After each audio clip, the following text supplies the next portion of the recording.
know me. I'm not strong physically in any way. I don't think my immune system is going to see strep and be like, we're up for a fight. I think I'm like, girl, we're lying down. Come on, pass through. I feel good about this.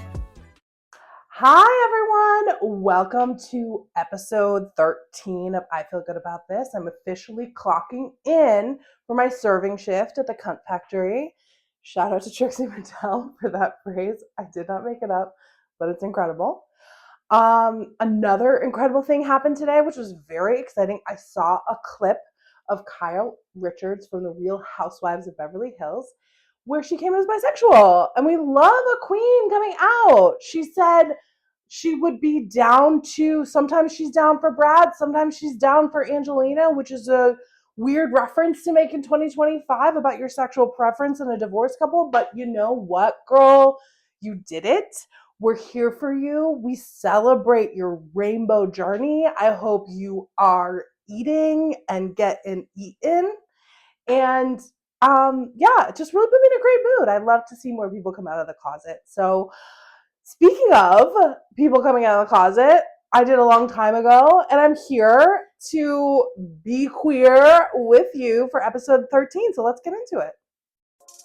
Okay, here we are. We're at our first segment called I Feel Good About This week. And the first thing I feel good about this week is I feel good about loud. Now, what does that mean? It means I feel good about loud music. I feel good about loud television. I feel good about loud conversations. Some people don't like loud, and that's okay. I get it. I live in a house where a person doesn't appreciate loud. Every time she comes into a room I'm in, it's, can you turn that down a little? Or I'm trying to sleep, I'm trying to read, I'm trying to work. And we're doing loud, and you need to take loud down a couple notches. And I understand. I'm respectful, and I say, oh my God, I'm so sorry, babe. Let me turn that down. I'm a good wife. Me and Juliana Margulies, okay? Good wives. I click that down. I say, oh, my bad. Didn't mean to distract you. But in my heart, I think, why can't you love loud? You know, like, you married loud and we're living out loud. Shout out to queers everywhere for living out loud. Do people still say that? I don't know. But either way, I'm living loud in more ways than one. I like to know what's going on. I don't want to miss conversations on television shows I'm watching or YouTube video shows I'm watching. That is why I am also, not only do I love loud, I love subtitles. And I watch shows with subtitles, shows and movies with subtitles. And I know some people are like, that's annoying, but I do feel like it's actually really, really helpful. Because a lot of times you will miss small things that provide context to the whole story. And I'm nothing if not a person who wants the whole story, who wants every detail, who wants all of the tea. And so that's why I love loud. That's why I love subtitles. I love loud music. I mean, when you're driving in the car and like you are listening to the soundtrack of your life, you're drinking in, the city, it's behind you, your hair's whipping in the wind, and you want to have your music on like 10? No, babe, my music is on like 35. I want to feel it in the base of my bottom from the chair. You know what I mean? I'm creating experiences, and whoever's in the car should be along the ride for me. Be along in the ride with me for me. Ride for me, die for me. That's all I'm asking, okay? I mean, I will turn down if we're having a conversation, but no doubt that conversation is going to be loud because I love loud. And I do have a bone to pick with Europeans. Generally, I love the vibe, love Europe, love a lot of things that you're doing over there. I love food. I love universal health care. I love different languages. I love, the European Union. I love being able to have a passport that allows you to work in several different countries and meet and have a multicultural life. But one thing I think a lot of Europeans don't like about us, Americans, and many of the things are justified for sure. I don't like about Americans as well. But one of the things that Europeans always say is like, at restaurants and stuff, like Americans love loud and they're going to be loud at a restaurant. And it's like, yeah, I'm going to have a loud conversation. I honestly don't care who hears me. In fact, as we've gone over several times in this podcast, love attention, love people to hear me. I love people to weigh in, join the conversation. This is for everybody. Again, even if it's about something really personal, I am on board to just add sort of more layers and more people to the conversation, more opinions. As long as they're respectful, as always, we want to share our opinions respectfully. But I am urging Europeans to get in there with us. You might find us being obnoxiously loud in your restaurant, and I understand. And I am conscious of it when I go to Europe and I'm in a restaurant. I don't want to come off as a loud American, even though that's 100% my brand. I mean, I am a loud American, but I'm not, God, I hope I'm not like the American stereotype. I just have a booming voice and I like to share it and I like to scream my stories and my opinions loudly. And I think you should love loud and let us be loud in your restaurants. And I think you should be loud too. I think we need a boisterous, loud society. So I urge you all to take some time to feel good about loud, but also be respectful to the people who don't feel good about loud, who are overstimulated by loud, and could use a break from loud. I don't think loud is good all the time, but when we want to be loud, let's be loud. I mean, I believe J-Lo said it perfectly. Do you know what I mean? Like, let's get loud is the song that she said and sang and recorded. And I feel really good about that sort of idea. So let's get loud. When is it not a good time to be loud? Sleepy times. We don't want to be loud. I think post 11 p.m., we get quiet. If there's a party, we'll be loud past 11 p.m. And I think when you live in the city, you just have to sort of give over to that. Like sometimes you will get caught up in loud when you don't want loud, like parties. And I'm okay with that. Sometimes, like if it's constant, like that's disrespectful. But also it's like, if you're going to be loud and have a party, first of all, invite me. I will go and be loud at party. Why am I like dropping prepositions? And I think when children are sleeping, we need to not be loud. I have lots of young children in my life, babysitting, friends' kids, and the anxiety of hearing loud when babies sleep, when you've fought for that sleep for that baby, that's when we say no to loud. Okay, the next thing I feel good about this week is a television show called Physical Asia. Tell me y'all are watching this. I'm obsessed. I've actually never been so committed to the outcome of a show. Like I watch that show and it creates such anxiety within me to like get the result that I'm rooting for, to the point where like I actually had to stop watching it before bed because it was like raising my adrenaline too much. So for those of you who don't know, there is a show called Physical 100, and it is a show produced in Korea and in Korean, and it's on Netflix. And the original show was just really accomplished athletes from all different types of athletics competing. It's 100 people competing in all of these really physical competitions to win the prize, which is like, I don't know, a bunch of money. And there were 2 seasons of that, and I was like, I mean, like honestly, for like a person who does not give a shit about athletics at all, like yeah, like I'll like watch the Olympics when it's happening and like, enjoy rooting for people that I decide I like for a various amounts, various reasons that don't really mean anything. Like I enjoy that, but like I don't watch sports. I don't like really care about like physical competitions. Like it's really not my thing. When I tell you this show is so good. And also, like, so they did 2 seasons of the Physical 100 in Korea, and now they have Physical Asia, and it's different teams from different countries in Asia all competing against each other in these physical competitions. First of all, I hope you can picture me sitting on my couch, pants optional, not a stitch of makeup on, hair in an insane mess that you couldn't recreate if you wanted to. Usually eating something, and watching people who literally spend their entire adult lives training for these intense physical competitions, when they slip up or do something wrong, I'm like, you fucking idiots. How could you have missed that? What's wrong with you? And thinking, well, I wouldn't have taken that strategy, but I guess I'm not on the show.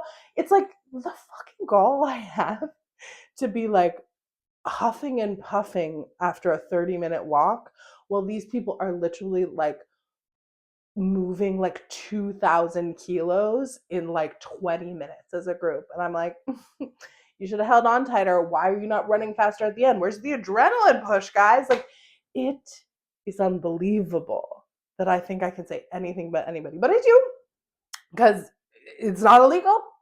It's certainly illegal for me, a person who does zero physical exercise, to sit and judge people on TV who literally make their life living with physical exercise and getting really fit. So there's that element. And there's also, spoiler alert, people who work really hard at something and are really physically fit are very hot. So it's a lot of topless hot people. I mean, obviously the women are wearing sports bras. It's not like they're not like topless, but everyone in like all different body types too. Like, there are like people who do like, wrestling that is like, you got to be like 300 pounds like of just like weight, not necessarily like muscle, although they're all really big muscle people too. But like, there's like very thin people, there's very big people. It's like, but it's like everybody's like hot and like working towards something and like working towards a goal and really competitive. And you're like, wow, this is great to look at, first of all. Second of all, they really set you up to root for Team Korea, which like I would anyways. I have a lot of connection to Korea. I have family from Korea. Like, I love Korean dramas and K-pop. Like, I'm always gonna be like, okay, if this is like the competition, I'm leaning towards Korea, right? Because it's like I think it's Mongolia, it's Thailand, it's Indonesia, it's the Philippines, it's Turkey, and Australia. I think that's all of them.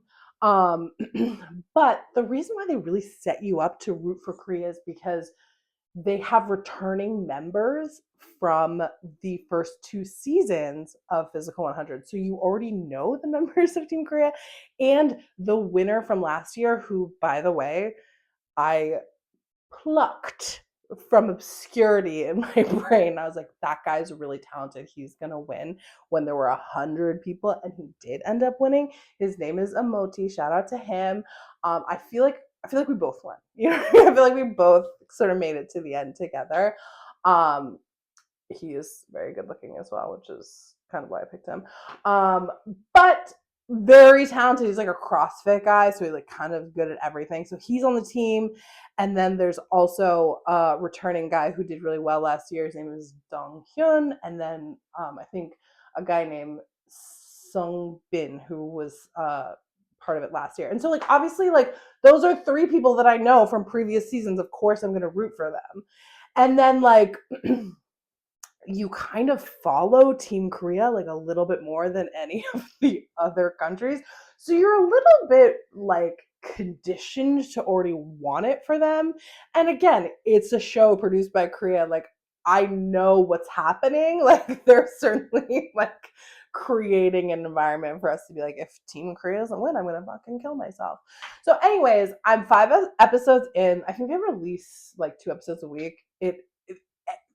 And the thing that they do is they always end on a cliffhanger, which is painful, because then you have to wait another week for the episode to come out. They know what they're doing. They're getting us so riled up and so invested in it. So if you're watching, like, I want to talk about it with you. So, like, write all your thoughts and feelings and all the comments everywhere because like there's not a lot of people in my life on a daily basis who watch it. I have two friends who watch it, but they haven't even started yet. So it's like I don't have anybody to talk about this with. So if you're watching Physical Asia, let's talk. What could you bring to a team if you were on a team? If I was on a team on Physical Asia, like obviously like I'm not physically strong.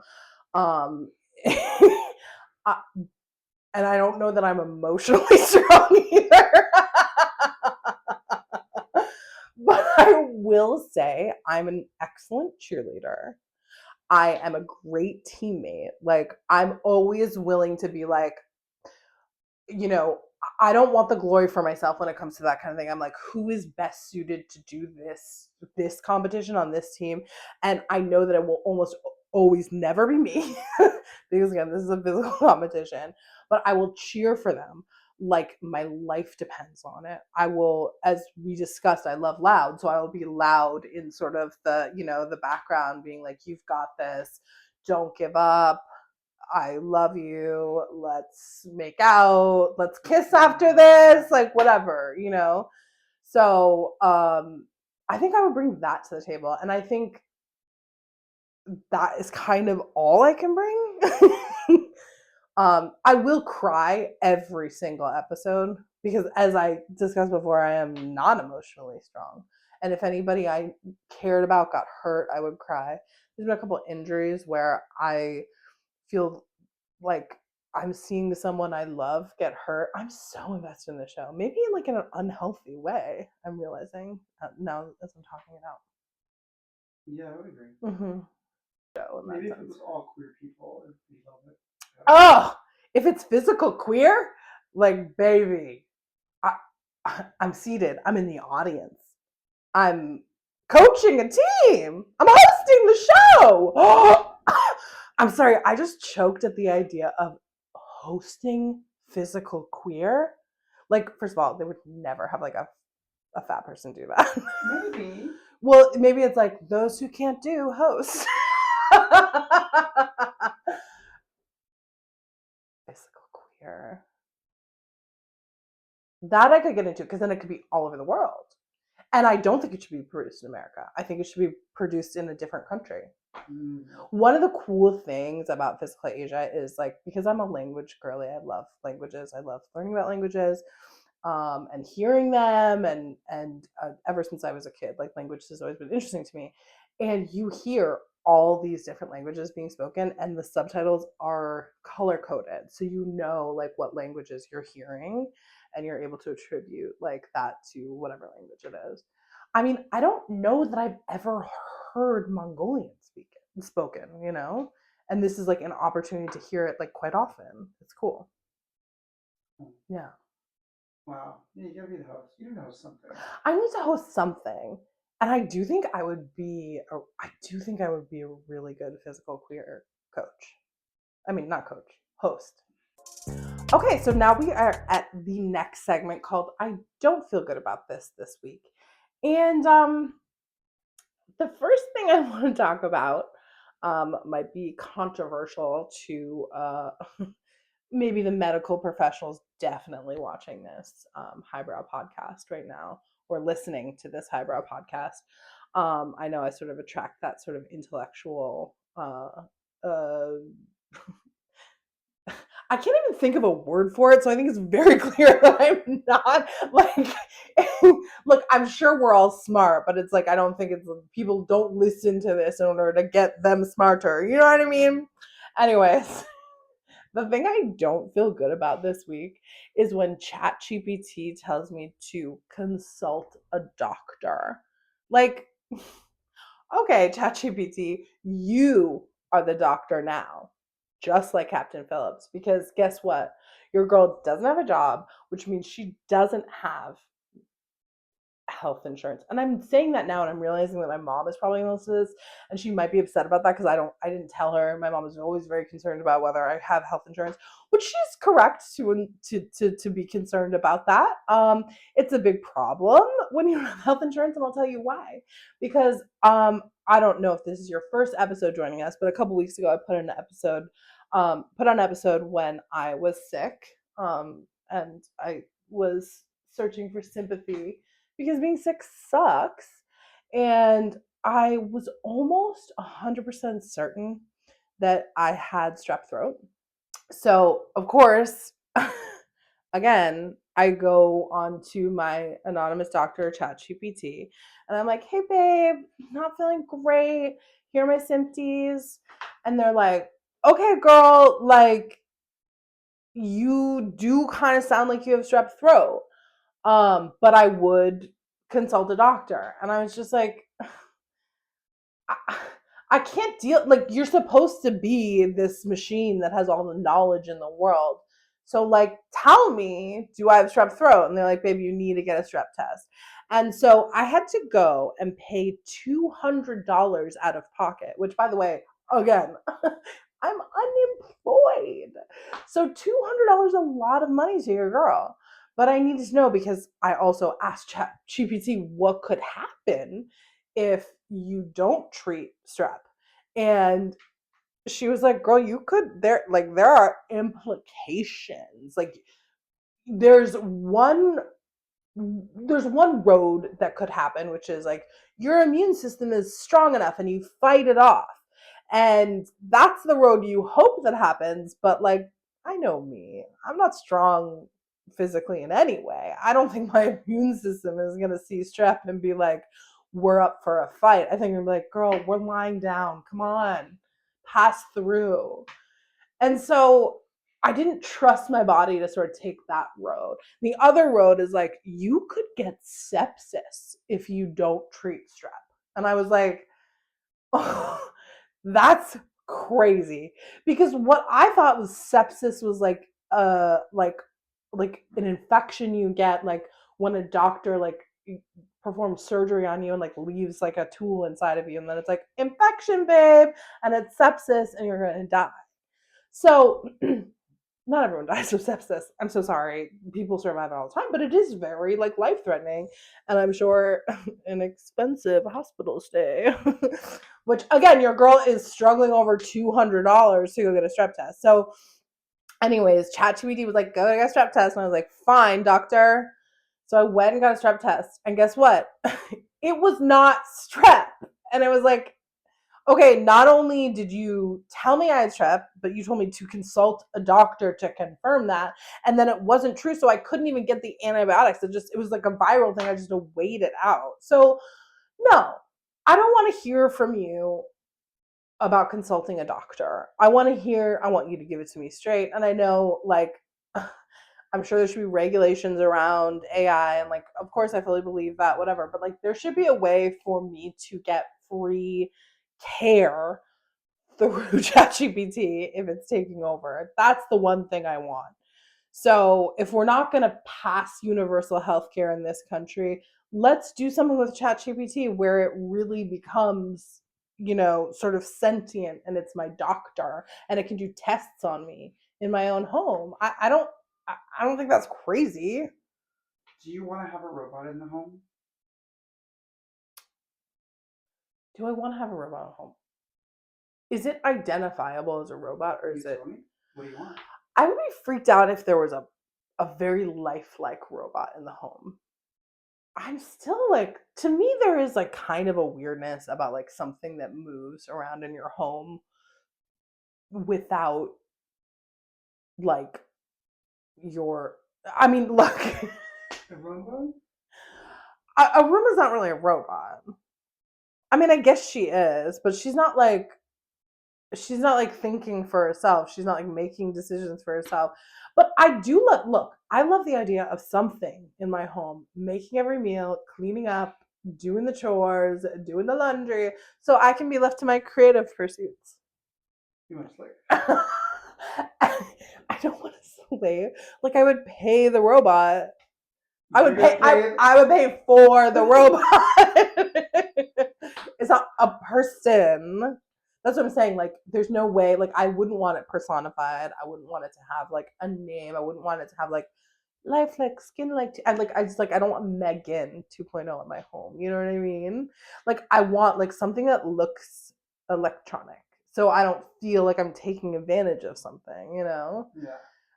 And then also it doesn't freak me out because like there's something about a robot that looks like a person. I've seen a lot of movies about it, and it doesn't seem like it ends well. No. But I love the idea of having someone to do chores in my house for me. So Something. you would like a robot that look like you're okay with a robot. Yeah. Like C C3PO? you can C2PO? C3PO. C3PO. C3PO. You can get down with that, or is that too lifelike? That was a person in that suit, wasn't it? It's like But if the you're asking me convenience. to do human chores, It they're gonna needs have to to have some be. human. They have to have arms. I At least to will wash say probably the dishes. convenience will at some point outweigh the fear. Because like my laziness knows no bounds. As long as I don't have to do the thing, like I'm kind of okay with like an entity living in my home to do it. Okay, so the next thing I don't feel good about this week is actually pretty significant. I received some devastating news uh, from my best friend who I was talking to. As you all know, I am looking for a job. And, I've been in an interview process, and sometimes people ask for me to send this podcast over to show them what I'm working on. And I was having a conversation with my BFF, Alejandra, and I was like, I'm just like kind of worried because like, I say a lot on this podcast, but obviously it's definitely not safe for work. And like, I'm just worried that I'm gonna like come off as like too edgy for, what they're looking for. And she was like, in what world are you edgy? And for me, that was a devastating blow because I have always thought of myself as being kind of edgy. And she presented some pretty damning evidence that made me realize that I am nowhere near edgy. She's like, you're actually an insane people pleaser who needs everyone to like you. You're really invested in making everyone comfortable and feel safe around you. You are literally the woke friend that everyone says, oh, can't make that joke in front of Jane because she's gonna call you out because again, you want everyone to feel comfortable around you. And that's a good thing. I'm not saying that's a bad thing. But I was devastated to learn that I'm not sort of an edgy comedian type. And she was like, no, you're like really nice. That's like what people say about you. Nobody would ever describe you as being edgy. Like you literally provide safe spaces. I was like, oh God. And she was like, do you get like ever get like reactions from people where they're like, oh, she went too far? And I was like, no, I actually have not received any of that feedback for as long as I'm putting myself out there. This podcast is new, but I've had another podcast since 2021, and literally no one has ever accused me of ever being edgy. And it's really devastating when someone who knows you so well sort of holds a mirror up to you and like, babe, I cannot believe you see yourself that way.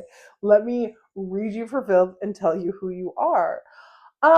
So yeah, that was a devastating blow. I do not feel good about this. I thought I was really on the cutting edge of sort of, uh, interesting topics and providing a sort of edgy take on things.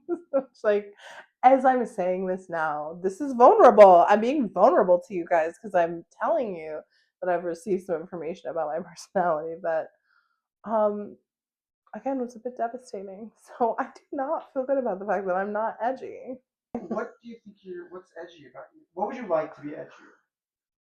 I guess I don't want to be edgy. Like that's not, I don't like want to be edgy, but I guess I thought of myself as having like a little more stank on me than just being like, you're a people pleaser. You want everyone to feel comfortable and happy. I was like, yeah, I do. God, like, can I like abandon that a little bit? You could. I don't. Yeah, I've never thought of you as having stank on you.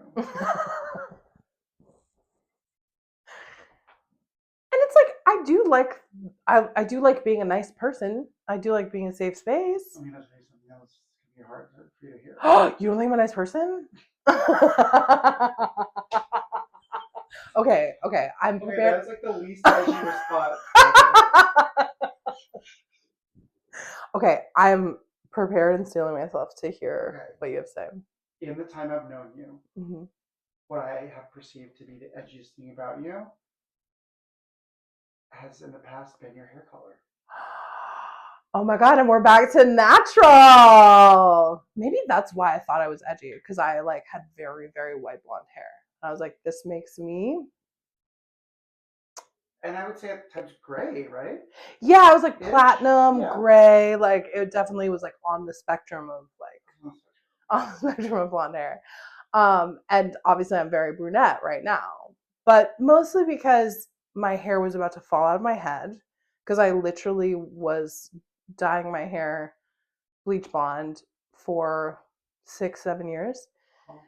And also, I couldn't afford it anymore just with all the layoffs. Thank you, America. So now I'm like even less edgy with my brunette hair. I've got to do something physically to make myself appear more edgy. Because like I will say, like people think my wife is very edgy because she's like, you know, she's covered in tattoos from like neck to toe, and she does have different hair colors, and she like doesn't dress like in alignment with her quote unquote gender.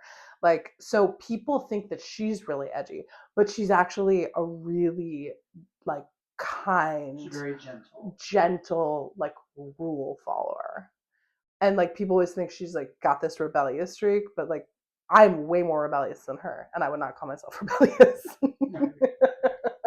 Y'all are a bunch of fucking squares. We're squares. Oh my god. We're suburban squares living in a city, being like Suburban. We're bucking the system as you go to Target and like you're wearing gold earrings right now. Earrings. So edgy. These are not edgy.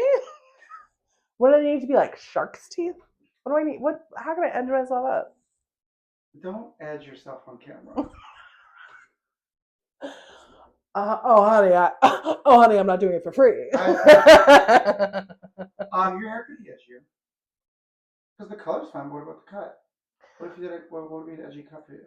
Well, style. You just saw, because you just saw my edgiest haircut. We were looking at my Facebook page from like 2007, and I had a very Tegan and Sarah haircut.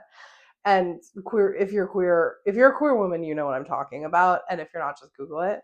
Um, like you were like, you're Tegan and Sarah, and it was like, yeah, like that's what I was going for. But I feel, and now I'm going for.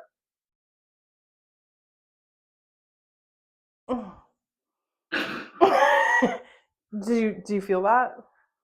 I felt something. You felt something? I felt something too. Yeah, I think I caught your illness. Oh, rawr. Rawr.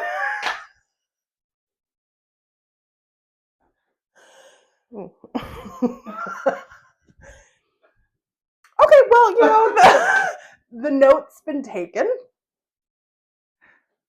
I guess I'm a little bit more than I thought. Okay, so now we've reached our final segment called I Don't Know How I Feel About This week. And, you know, the thing that I don't know how I feel about this week is actually pretty close to home. You guys have been looking at it this whole time. And the thing that I don't know how I feel about this week is this square neck top. Like, it's so, like, first of all, like, the necklaces are wrong. But it's like I always wear these necklaces, so I didn't think to take them off. And then the second I got on camera, I was like, do I like own anything else that is a square neck? And like, is this good for me? Like, I feel like I'm like maybe more of a scoop neck girly or even a turtleneck, but like a square neck, I don't know if this is my journey. And so I need you guys to politely and with kindness tell me whether you think the square neck is for me. And maybe it's the necklaces, like without the necklaces, would it be better? You know what I mean? Where it's kind of just like, oh, exposed neck, you know? or is it just not working at all? I just am like, it's a weird cut for me. And this is kind of one of those shirts that like you just bought on a whim, and then I haven't worn it since last winter because it hasn't been cold enough to wear long sleeves. And then I put it on today, and I was like, not thinking about it at all. And then I got on camera, and I was like, weird neck, girl. So let me know what you guys think, because I'm not sure. I'm not sure I pull this off. It looks better in person. Does it? It's like not showing up well on camera. Yeah. It's like, why? I don't know. Are girls wearing square necks? I don't know that girl. Girls, well, I think this is clear at this point in the podcast, but I will clear this up. When I say girl or girls, it's a gender neutral term. Oh. I just mean like, are people wearing, like, are the girls wearing this? I don't know any girls wearing it. I don't know any girls wearing it either. So maybe, look, I'm like, I don't know if I'm a fashion girly. I like clothes. I'm having You're a fashion girl. You think I'm a fashion girly? Absolutely. Okay. I'm particular about what I wear. I like thinking about what I wear. I like going shopping. I like putting together an outfit. And it's always disappointing when you're like, oh, that's not for me. You know? You think you've learned already. You think you've learned at 41, I should know whether I'm square neck or not square neck. But I also am those kind of person where I'm the kind of person where it's like, this is something that like I don't like to make rules for myself in that sense. I don't like to be like, you can't wear a certain cut or you can't wear. It's like, okay, this cut in this shirt doesn't look good on me, but like that's not going to keep me from trying it in other spaces. But I'm worried that the square neck is done for me just from this one experience. Do you have other square neck shirts?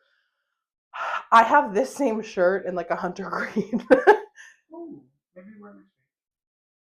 Because I think I like it better in the hunter green. Yeah. I love hunter greens. Your outfit is very fall today. It is very fall. I'm autumn. I do want to do one of those color analysis because I don't know. I'm not sure I'm aware of like what my color palette is because I wear all different kinds of colors all the time. And you know, they're like, oh, this is the kind of color that looks best on you. Mm-hmm. I'm not sure I know. I know I look good in greens. I like greens. You have olive skin? I think like I have cool or neutral undertones, which leans sort of olivey. I think people have told me before that I have like more of an olivey skin tone, but also quite red. I have a redness situation too. So anybody's guess. And I hope this was really interesting for people. I'm sure people want to go into depth about sort of what color you are. What color I am. Don't clip this out in a weird way. I'm not ready to be canceled yet. Yeah, you are. Oh, that's edgy. Oh! Get canceled. Oh, no. I know I need attention too much. I can't get canceled. I need positive. What gets you more attention? I need I need positive attention. All posts. I also don't want to hurt anybody's feelings. Okay, that's it. We did it. Episode 13 in the books. Lucky number 13. If you sort of subscribe to that sort of number game. I don't know what that means. I don't gamble. The reason saying I don't have a job. What am I gambling? Anyways, I hope you guys enjoyed it. As always, I had a great time talking to you in the void of my room. So if you want to keep up with us, make sure you follow us on social media at I Feel Good About This Pod. And as always, we are trying to get more and more subscribers. So please subscribe if you're not already subscribed, and comment and tell your friend to subscribe and comment and like and give me all the sort of affirmation I need in that sense when it comes to sort of giving me love on the internet. I would greatly appreciate that. I hope you guys have a great week, and we will see you next week for episode 14. Bye.